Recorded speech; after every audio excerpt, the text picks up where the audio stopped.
Again, I'm grateful for the family who was kind enough to move back a couple seats, because that really was helpful. And so we sat down, and Colin was still having a hard time, but at least he was seated in the front row, and that was a very good first step. Again, Southwest customer service. I don't even know why they were on the plane. I was so confused, but I know that they were customer service, and they kept just like talking at me. And I just had to say, I need you to step away from me so I can talk this through with my son. I need space. Please stop talking and please give us space. They did grant that to me, not without some final words, but whatever. And then it probably took about, I don't know, another 5 to 8 minutes. But I was able to talk Colin through everything, and he was calm. And then once again, headphones, Ed Sheeran playing, everything's good. And everything was fine for the flight. My mom was able to actually sit next to me, so it helped having Grammy there. Everything was fine. And we were home within an hour. And then we landed, and there was a little bit of anxiety with that too, because, same thing. It's fast, it's loud, it's overload, it's a little bit scary. And I thought, all right, we made it. Let's get out of let's get out of this airplane and move forward. And wouldn't you know it, that we were stuck on the runway for 20 minutes because there was nowhere for the airplane to park.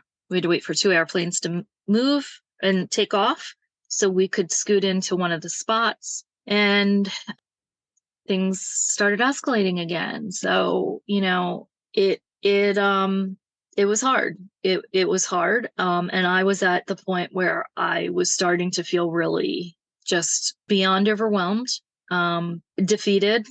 There was nowhere to go. There's nothing you can do in that situation. You're literally just stuck on this airplane, and your kid is having a full-blown sensory anxiety meltdown. Thankfully, he didn't hurt himself. He did, I don't even really want to actually go into that, but I'm his mom, and I know how to handle these situations, and we worked through it. And bruises go away, right? I mean, they're not permanent. So that was it. We finally got off the plane, raced to the restroom, took a break, got some water, just collected ourselves, and then, everything was okay. But I would be lying and out of alignment if I didn't admit that Colin and I were very traumatized by this point. It was not fun, those 20 minutes. He held it together except for like the last 5. So that's a lot of holding together. But the last 5 were pretty brutal, and it's really hard not to go to that place where we've been in the past. And a lot of crying and a lot of sadness. And, that's where the PTSD kicked in. So that's the story. This is a long-winded, but I had to get it out of my body and out to the universe and to whoever wanted to listen to my story, because that is what is true to me. That is how I'm in alignment with myself. It can no longer stay inside my brain. And this is the most healthy thing I can do, is get it out. Because I know without a shadow of a doubt, there are going to be hundreds of people, if not thousands eventually, who will listen to this and be like, I know exactly what she's talking about, and it freaking sucks. But the good thing is that we get past it and we get on the other side of it. And we continue healing and we continue moving forward. And Colin also was traumatized. Saturday was very sad and weepy, and just part of having autism in most cases is also having apraxia. And it's not just the inability to speak. It's not just speech apraxia. If you have apraxia, it's usually full body apraxia, because it's a motor planning disability. And so it usually, it affects eyes, it affects speech, it really affects all of the motor planning in your body. And for our kids with regressive autism and have complex conditions co-occurring with that, including apraxia. Sometimes, not even sometimes, most of the time, their body doesn't actually do what it wants to do. So as much as Colin tried to refrain from hurting me, and again, he didn't hurt me that bad. You have to understand, this is like what it is. This is the real, raw, regressive autism. This is what it is. It's anywhere from pinching to pulling hair to kicking to punching to biting to smashing to, I'm telling you, it's all the things, and it does get better. It absolutely does get better. But there's two things. If you do not have your language and you do not have the ability to communicate, you're going to get angry. Your anxiety is going to get worse. The energy has to go somewhere. The other side of that is, if you have apraxia, which most of our kids do, as much as Colin tried to resist, he resisted and resisted and resisted and resisted under immense pressure. But the last 5 minutes, he just couldn't control it anymore. His body just lost all sense of control. I actually want to parallel this with an example. There's this amazing guy in our community called Danny. He has a Facebook page, Danny with Words, and a lot of you probably follow him, and he's amazing, and he's a speller. I don't know Danny's exact age, but I think he's in his 30s, and he's just a really cool guy. He's brilliant. His writing is just so beautiful and poetic, like most of the spellers who have been spelling long enough to be able to be open. And Danny went to a conference recently with his one-to-one, and he flew and everything was fine. And he had a beautiful, amazing conference, and he was a keynote speaker. And on the flight back, something happened. He had a panic attack and he couldn't stay in his seat, and he kept running to the front of the plane. And this is posted on Danny's page, so you can read it for yourself. Traveling is really hard for the average person, but then someone with autism and apraxia and non-speaking, it's just like layers and layers of things. Danny wanted to stay in his seat. He wanted to be calm. He wanted to fly so he could get home, but he couldn't control his body. It was very traumatizing, and it took several days, if not a week, for him to process things. And he eventually wrote about it. I think he's on a keyboard at home, and he was able to sort of download his thoughts and explain it. I guess the takeaway is a couple things. One is that we have to stop feeling bad for the hard times. Now, we certainly have to surrender to the feelings, right? I keep saying over and over, and I live by this, you can't ignore trauma. You can't pretend it didn't happen and suppress it. You can only hide from it for so long. It doesn't go away. It lives in your cells. It is scientifically proven that trauma is multi-generational. It gets passed on from one person to another person to another person. It is real. All of that is real. You can't escape it. You can't ignore it. So sit with the feelings, deal with it in whatever way that you can deal with it, process it. Just know that, okay, it happened, it sucked, and I have to move forward now. And just use all the tools that you have to get yourself out of that dark hole, because you don't want to stay in the dark hole by yourself. It's the worst thing you can do. So that's one thing. The second takeaway is that I don't want to overshadow how this amazing trip, like how awesome this trip was. Again, Colin's best vacation ever. It was absolutely amazing. It was fun. It was light. There was so much laughter and fun and singing and, just walking and exploring and being in the water for so long and just enjoying everything and doing things that he hasn't necessarily done. Easy peasy, like no big deal. Like, I got this, right? That's huge. And when I first came back, I'm like, how could this amazing trip end this way? How? Like, what the hell? do we ever get breaks in our community? Like, can anything ever just be like okay for the duration from beginning to end?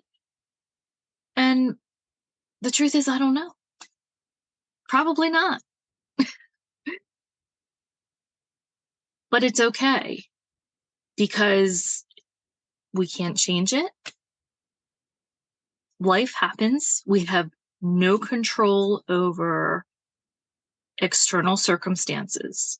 We got to find ways to get through it. And so you go through the process, you get out of the dark hole, you use your tools to get out of the dark hole, you come out on the other side, and then you just thank God for the beautiful experience that you had. Just know that you're going to go and do it again, and it's going to be awesome in its own unique way. And I have some different plans for next time. I've learned some things from this experience on the airlines. So I just don't want to overshadow how awesome this vacation was. That's the biggest thing I want to drive home. We will keep on keeping on. We'll keep on doing all the things to support and help Colin navigate life and continue to heal to the best of his ability. We have all different things in the works always, and we'll keep doing those things. The last thing, usually when I'm interviewing someone, one of the questions I ask at the end in terms of like finding light along this challenging journey is, what's your favorite book? So I have two books that I have been leaning into. I kind of keep going back to these books, especially in this last week when I was really struggling. And I know a lot of you have heard me talk about this before, but the first one is The Body Keeps the Score. And several people who I've interviewed have actually recommended this book. I'm rereading certain chapters. Just a really awesome book. New York Times bestseller. And it really dives into the science of understanding how trauma can affect you. I mean, it's like a whole body thing. I mean, when I was talking just a few minutes ago about trauma, it sticks in your cells. Your cells have memory, and the trauma is always going to be there until it's dealt with. It is multi-generational. If you don't deal with it and you have a child and that trauma just gets passed on, it may not manifest in the same way for them in their future, but it's there. It's going to be there. It's not gone. And and this book is just so awesome and gives you so much insight on what is really happening. And it is a really easy read. I mean, there's a lot going on. Let me see here. It is 400 pages. The print is small, but there's so much amazing information, and it gives you so much understanding and helps you with healing. And it's just beautiful. God, I feel like everyone in the world should read this. And the second book was Atlas of the Heart by Brene Brown. It's a really beautiful book. I think it would make such a beautiful gift, but I think it's such an amazing read. And it's almost like like you don't have to read it straight through. It's kind of like a reference, I'm feeling anxious or I'm feeling resentment. And you can kind of go through and just read the sections on that. And what's really cool about this book is she has it looks like it's got like 13 chapters, and it's divided up into like number 1, for example, places we go when things are uncertain or too much. And then that would be stress, overwhelm, anxiety, worry, avoidance, excitement, dread, fear, vulnerability. And then, another chapter would be places we go when we are hurting, and that's anguish and hopelessness, despair, sadness, grief.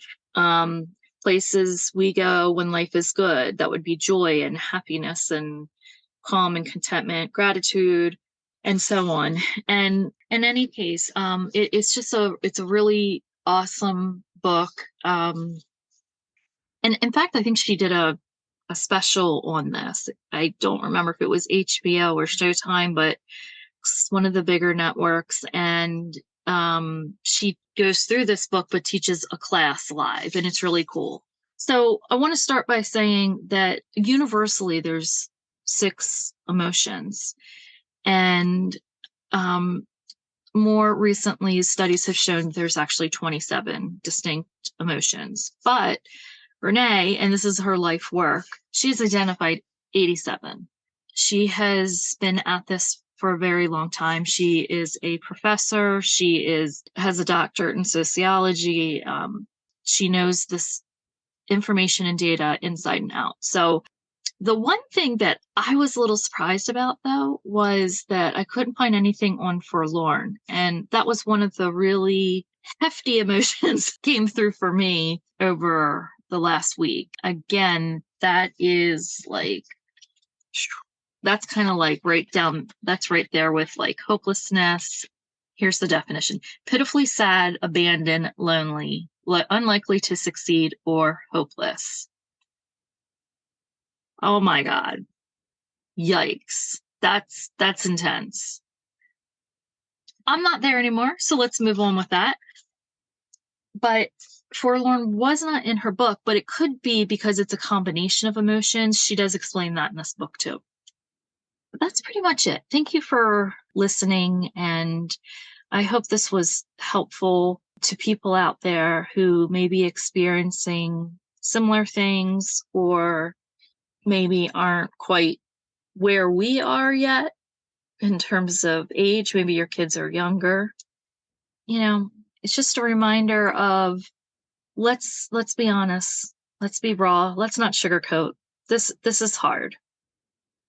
But it's also amazingly beautiful, and we are cultivating a new way of life for our kids. Because with the stats, I mean, in Maryland, it's 1 in 28 boys. I actually think that's higher. I'm going with official stats, whatever official means. But we have to cultivate, we have to keep moving forward, because the systems that are in place right now are failing. They have made improvements. We have a lot of loving, kind people in the field working diligently to continue to improve, but none of it is enough, and it's not happening fast enough. So we just have to keep having these conversations. Parents, advocates, teachers, and therapists. If we're not raw and we're not honest and we're not having these open discussions, nothing will ever change. And they must. There is no option. We have to cultivate a better way, a better future, because we have an entire generation of kids with progressive autism. It's absolutely an epidemic, and it's not going to stop with our generation. And they're beautiful and they're amazing, and they all have very special, unique things about them. And the biggest thing that I want to drive home is, please presume competence, always. Non-speaking does not mean that you lack cognition in any way, shape, or form.